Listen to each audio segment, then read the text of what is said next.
Dans cette vidéo, on va parler de comment vendre des articles et faire le suivi d'inventaire. Donc, la première chose qu'on veut faire, c'est aller créer un article. Ça peut être un thème comme un costume, un ballon, des gants, même de la nourriture, des breuvages ou une location de vélo. Donc, je vais aller dans e-commerce ici, puis je vais appuyer sur article. Donc là, ça va mettre ma liste de tous mes articles. C'est mon compte démo.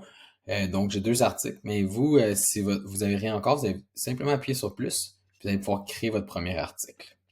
Je vais aller dans un article que j'ai déjà créé pour la démo ici.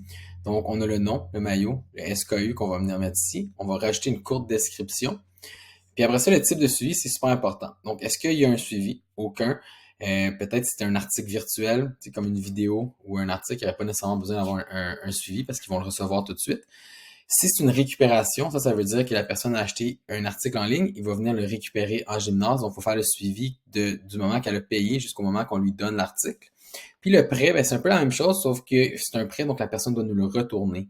Et quand il va être retourné, ben, l'inventaire va remonter. Fait que ça, c'est la différence.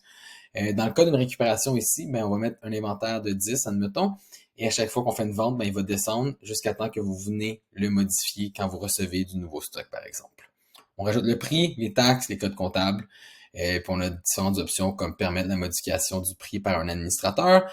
Et est-ce que c'est un article qu'on veut rendre visible sur notre boutique en ligne ou c'est vraiment seulement pour les administrateurs qui peuvent rajouter à des factures, par exemple. J'ai l'option d'ajouter une description ainsi que des images. Et je peux le lier à une carte cadeau, à des coupons. Et je peux dire aussi c'est quoi comment les gens vont payer sur le microsite qui est dans le fond votre boutique en ligne. Donc, est-ce qu'on accepte les les coupons pour les codes promo?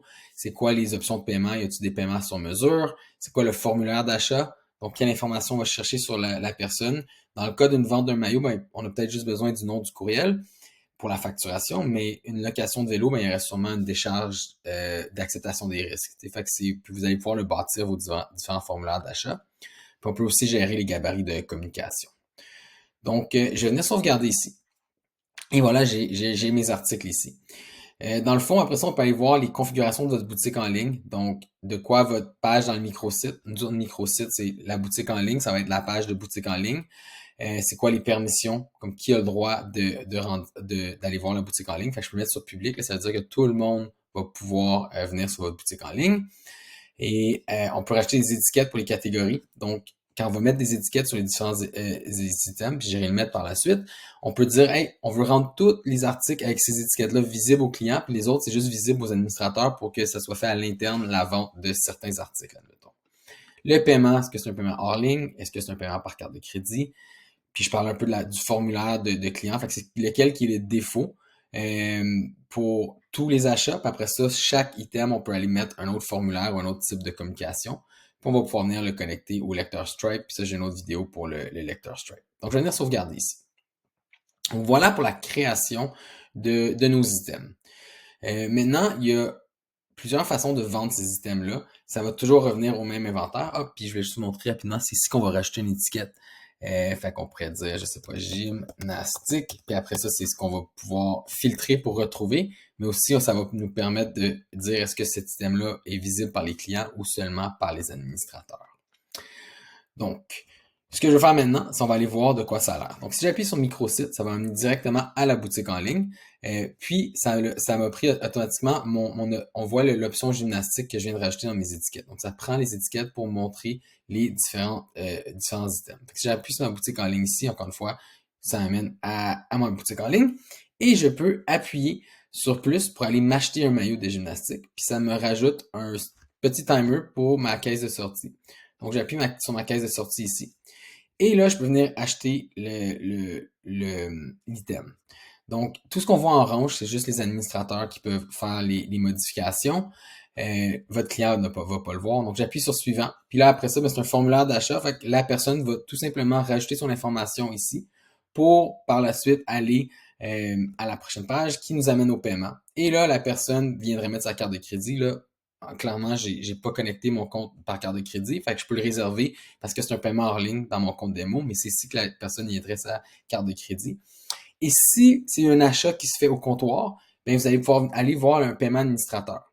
Et là, ça va vous permettre plusieurs options. C'est un achat comptant, débit, carte de crédit avec votre terminal, chèque ou autre. on peut même dire, hey, ils vont payer plus tard. Donc, ça, c'est vraiment vos options en tant qu'administrateur. Mais si je suis le client, encore une fois, eux autres ne voient pas l'orange, ils vont appuyer sur réserver maintenant. Et finalement, j'ai reçu un courriel de confirmation avec une facture qui dit, hey, t'as acheté l'item qui était là. Donc, retournons en arrière ici.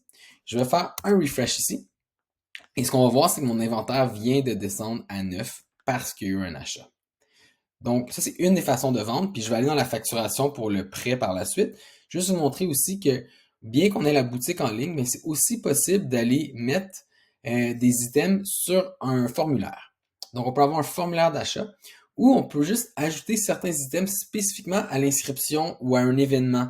Mettons, vous faites un événement, vous voulez vendre aussi des items, un hot dog, un Pepsi, quelque chose comme ça, que la personne peut acheter, mais vous allez pouvoir non seulement les mettre sur votre boutique en ligne, mais aussi lors de l'achat d'un cours, d'un entraînement ou peu importe, ils vont pouvoir acheter les articles. Fait que pour ce faire, j'appuie sur le plus, puis dans ma question commerce électronique, je vais aller chercher la question article. Et à partir de là, je vais dire quel item je veux rajouter à mes articles. Donc, vu que je l'ai déjà fait, je vais retourner modifier ici. Et ça m'amène à la même page.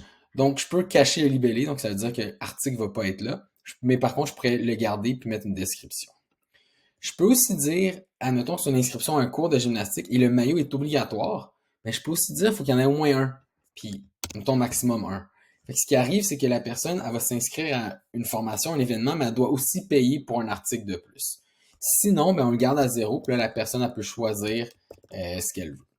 Puis, je peux aussi vendre plusieurs cours. Donc, je peux dire, hey, je veux rajouter le ballon aussi, plusieurs cours, excusez, plusieurs articles. Il faut que la personne puisse choisir les différents articles ici. Et je peux aussi dire, je veux, comme là encore une fois, vu qu'on est sur un formulaire, souvent c'est un formulaire d'inscription d'un événement, mais je veux savoir qui a acheté les articles dans ma liste de présence. Donc, je peux ou non rajouter cette information-là sur ma liste de présence. C'est vraiment l'option que vous avez ici. Je peux les réordonner ici et j'appuie sur sauvegarder. Puis là, ça va ajouter les différents items. Et votre client, ben, vous allez pouvoir partager ce formulaire-là. C'est un lien unique. Tu sais, ça peut intégrer sur votre site web. Ça peut être un code QR que la personne scanne pour faire des achats. Et quand ils vont aller remplir le formulaire, ben, ils vont pouvoir venir rajouter des items. Ça va leur bâtir une facture. Puis, on pourrait connecter des cours, des événements dans ce formulaire-là. Donc, ça, c'est vraiment une autre manière qu'on peut aller vers la vente d'articles. Maintenant, une des choses que je veux regarder, c'est le suivi des articles. Donc là, on a fait une vente d'un maillot en ligne, mais on ne l'a pas donné au client. Le client va venir le chercher. Donc, ce que je vais faire, c'est que je vais aller dans e-commerce et je vais appuyer sur facture.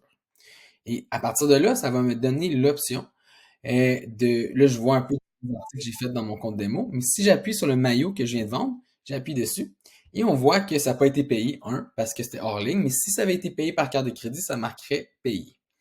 Là, ce qu'on voit, c'est qu'il est en stock. Et là, je peux appuyer dessus et ça va dire récupérer. Donc, quand la personne va venir, ça va marquer que hey, ça a été récupéré. Et dans le cas ici, je peux même ajouter un paiement. Puis, mettons que la personne elle viendrait me payer comptant en personne. Et ça va même leur envoyer un courriel de confirmation pour dire hey, vous êtes venu me payer à cette date-ci, cette heure-ci. Je l'applique. Et là, maintenant, mon maillot qui n'était pas payé et non récupéré est maintenant payé et récupéré. Et par la suite, tout ce que j'ai à faire, c'est venir fermer. Puis maintenant, on peut voir les items ici qui ont été payés et récupérés. Puis on va pouvoir utiliser différents filtres pour choisir est-ce que ça a été payé, pas payé, finalisé, solde dû. Fait que vous allez vraiment pouvoir filtrer facilement pour aller chercher tout ce qui doit être récupéré. Puis ici, là, on ne le voit pas, mais dans mes options de récupérer en stock, quand on a choisi l'option qui est un prêt, ben, on va voir, ça a été prêté, puis après ça, ça va être récupéré, dans le sens que la personne est revenue nous le donner, puis ça fait tout le suivi à ce niveau-là. Donc voilà, ça fait le tour pour la vente d'articles et comment faire le suivi de votre inventaire.